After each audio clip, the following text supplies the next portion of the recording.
I was informed last week of the decision to delay the centralisation of paediatric services in Cwm Taf Health Board. This decision, which was endorsed by the Labour government here, would have seen consultant-led services removed from the Royal Glamorgan Hospital in Centralisation and concentrated at Prince Charles Hospital in Merthyr. Now, for me and the thousands of others that marched and campaigned against those plans for many, many years, this was very welcome news. While the centralisation of maternity services in Cwm Taf cannot be held solely responsible for the failings that we've seen there, it's hardly helped the issue. I'd like the government now to acknowledge that centralisation of services is not the answer to the recruitment crisis. Proactive recruitment and providing more training places is the answer.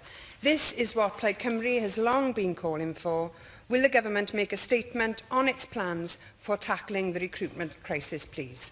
The Health Minister has committed to providing regular updates to members regarding the Cwm Taf paediatric services and maternity services in particular, I should say.